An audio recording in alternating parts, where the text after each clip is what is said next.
Se tem um dos assuntos que muitos de nós cristãos, e é claro, as pessoas de uma forma quase que geral, da paz de Deus, elas tentam até deixar de lado, até esquecer, é quando nós falamos sobre a ira de Deus. Existem pessoas, até mesmo no meio cristão, muitas delas mesmo, não gostam de falar do assunto, outras não querem tratar do assunto, que tem a responsabilidade de instruir a igreja e pregar o evangelho.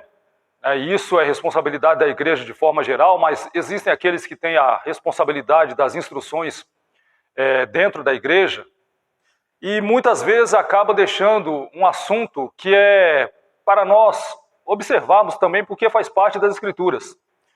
Salmo 7, versos 11 a 13 diz assim: Deus é um justo juiz, um Deus que se ira todos os dias. Se o homem se não converter, Deus afiará sua espada. Já tem armado o seu arco e está aparelhado. E já para ele preparou armas mortais e porá em ação as suas setas inflamadas contra os perseguidores. Então nós vemos que Deus, primeiro, ele é juiz. Então ele tem o poder de julgar. Ele pode absolver ou ele pode condenar. Segundo, ele é justo. A balança de Deus, ela tem um peso, justiça. Então Deus, ele nunca vai condenar o inocente, mas também ele nunca vai absolver aquele que está andando errado, de forma errada. Muito pelo contrário, ele espera que este que está andando de forma errada se arrependa para alcançar misericórdia. Então nós vemos que Deus, ele é um justo juiz, ele é um Deus que se ira todos os dias.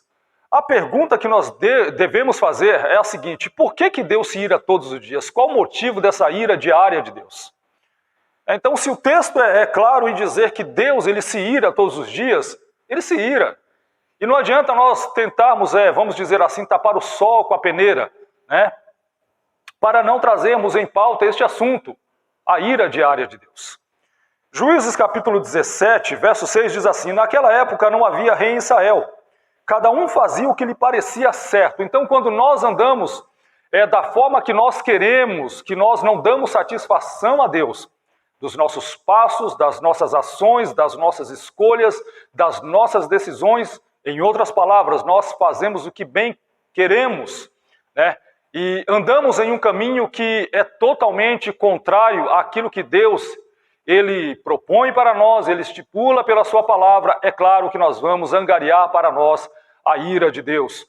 Então nós vemos que nos dias dos juízes, isso aqui fala nos dias juízes, naquela época não havia rei em Israel, cada um fazia o que bem queria, o que dava na telha, vamos dizer assim, as pessoas estavam fazendo. Se Deus estava de acordo, bem, se não estivesse bem também, não vou pedir satisfação para Deus, eu quero andar do jeito que eu quiser e ponto final, e ninguém tem nada a ver com isso, era o que essas pessoas estavam dizendo, parafraseando. Então nós vemos que quando o homem ele anda pelos seus próprios caminhos, diz o texto bíblico de Provérbios 14, 12, há caminho que para o homem parece direito, mas o fim dele são os caminhos de morte. Quando eu ando fazendo o que eu bem quero, o que me dá na telha, com certeza as consequências serão drásticas, inclusive eu vou estar angariando para a minha vida a ira de Deus. Uma nota na Bíblia comentada por versículo: hoje, como nos dias de Mica, todos parecem pôr em primeiro lugar seus próprios interesses. O tempo não mudou a natureza humana. A maioria das pessoas continua rechaçando o estilo de vida que Deus pede. As pessoas nos tempos de Mica substituíram a verdadeira adoração a Deus com uma versão de adoração caseira. E isso está acontecendo hoje. As pessoas deixam de adorar ao único Deus vivo e verdadeiro e elas fazem para elas um novo estilo de adoração, um novo estilo de louvor e adoração a outros deuses, deuses estranhos que Deus ele abomina. Como resultado, a justiça logo foi substituída pelo mal e o caos. Passar por cima das instruções de Deus pode nos levar à confusão e à destruição. Qualquer que não se submeta a ele terminará fazendo o que no momento lhe pareça bom. Esta tendência está presente em todos. Para saber o que é bom e ter a fortaleza para fazê-lo, precisamos nos aproximar de Deus e de sua palavra. Pronto, está aí. Está aqui a receita para uma vida vitoriosa e para tirar de nós a ira de Deus. Nós vemos que nos dias juízes as pessoas estavam andando dessa forma, fazendo o que queriam, não estavam se submetendo ao governo de Deus, e isso com certeza deixa Deus irado, e no momento certo, é claro, ele vai cumprir a sua ira e vai haver juízo. Juízes 21, 25, naqueles dias não havia rei em Israel, porém cada um fazia o que parecia reto aos seus olhos. Nós finalizamos o livro de Juízes justamente com essa informação. Naqueles dias não havia rei em Israel, porém cada um fazia o que parecia reto aos seus olhos. Imagina isso, eu ando do jeito que eu quero, eu vou para onde eu quero, e eu não tenho que dar satisfação para Deus, Deus não tem nada a ver com a minha vida. E isso, é claro, vai trazer o juízo de Deus sobre nós. 1 Samuel, capítulo 8, a partir do versículo 4, diz assim: Então todos os anciãos de Israel se congregaram e vieram a Samuel a Ramá, e disseram-lhe: Eis que já estás velho e teus filhos não andam pelos teus caminhos. Constitui-nos, pois, agora um rei sobre nós, para que ele nos julgue, como tem todas as nações. Vamos fazer uma pausa aqui. Povo seleto de Deus, povo escolhido de Deus, já tinha um cronograma de conduta, de regra de fé, de caminhada, justamente estabelecido por Deus pela palavra entregue ali a Moisés, os estatutos, as leis, os preceitos, enfim. Mas agora nós vemos que nos dias de Samuel, as pessoas estavam querendo andar de acordo com as nações pagãs, os outros povos. Espera só um momento.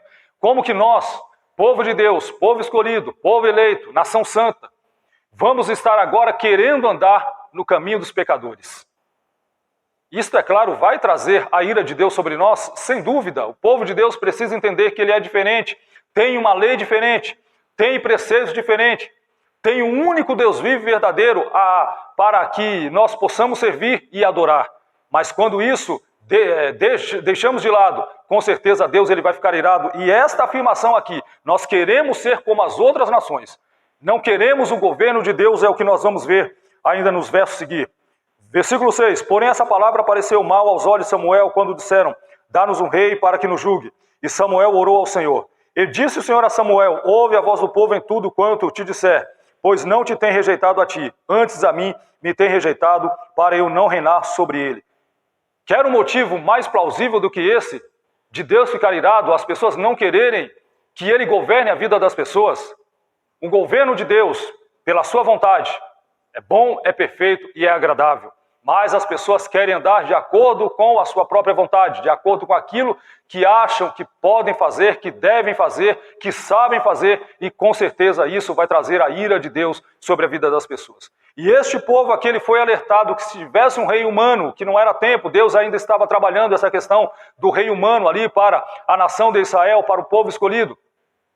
E não era tempo, mas o povo quis buscar um outro rei e deixou de lado o governo soberano, o governo justo, o governo santo, o governo poderoso, o governo perfeito, infalível e imutável de Deus para observar as outras nações. E isso com certeza deixa Deus irado quando nós deixamos o governo dele de lado. Não quero ser governado por Deus. E isso vem desde lá de trás, não é novidade. E nos dias que estamos vendo, as pessoas estão andando da mesma forma, inclusive dentro das igrejas evangélicas. As pessoas preferem andar de acordo com o que elas acham, de acordo com o que elas pensam, e as suas vontades vão sendo feitas, e o governo de Deus vai sendo deixado de lado. Romanos capítulo 3, a partir do versículo 10. Como está escrito, não há um justo, nenhum sequer. Não há ninguém que entenda, não há ninguém que busque a Deus. Todos se extraviaram e juntamente se fizeram inúteis. Não há quem faça o bem, não há nenhum só.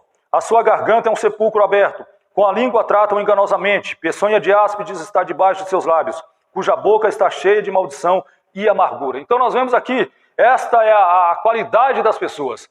Andando sem o governo de Deus, andando sem a direção de Cristo, andando sem o Espírito Santo, com certeza o quadro é este e tende a piorar se as pessoas não se arrependerem e se voltarem para Deus por intermédio de nosso Senhor Jesus Cristo. Quanto mais as pessoas estão deixando o governo de Deus, quanto mais as pessoas estão deixando a liderança do Espírito Santo, quanto mais as pessoas estão deixando as instruções de Cristo, elas estão andando desta forma. Não há um justo, nenhum sequer. Ninguém se pode justificar de forma pessoal. Nós temos um justificador, e esse justificador, aquele que nos justifica perante Deus, é Cristo e ninguém mais. Não existe outro. Então nós devemos nos voltar para Deus, por intermédio de Cristo, para que essas obras aqui, sem Cristo, elas sejam tratadas por Ele, nós começamos a andar de acordo agora com a sua vontade, com a sua palavra e comecemos a fazer o bem. Tiago capítulo 4, versículo 17. Aquele, pois, que sabe fazer o bem e não faz, comete pecado. Está aí. As pessoas sabem o que devem fazer? Sabem. As pessoas sabem o caminho reto para andar? Sabem. Não é que as pessoas não sabem que devem andar sem adulterar, sem prostituir, sem idolatrar, sem falar mal, sem deixar Deus de lado. Elas sabem que devem fazer isso? Claro que sabem. Porém, elas preferem seguir as suas próprias vontades. Elas preferem seguir os seus próprios caminhos. E o resultado disso é a ira diária de Deus na vida das pessoas. Aquele, pois, que sabe fazer o bem e não faz, comete pecado. Aquele, pois, que sabe fazer o bem, sabe que tem que fazer, sabe que deve ajudar o próximo, sabe, independente da forma que vai ajudar, seja orando, seja ajudando de uma forma financeira, seja dando um apoio moral, bons conselhos, não importa. É isso que devemos fazer. Se sabemos fazer o bem e não fazemos, cometemos pecado. Amém? Reflita sobre isso, medite sobre isso e o Espírito Santo te ajude a compreender esta palavra em nome de Jesus.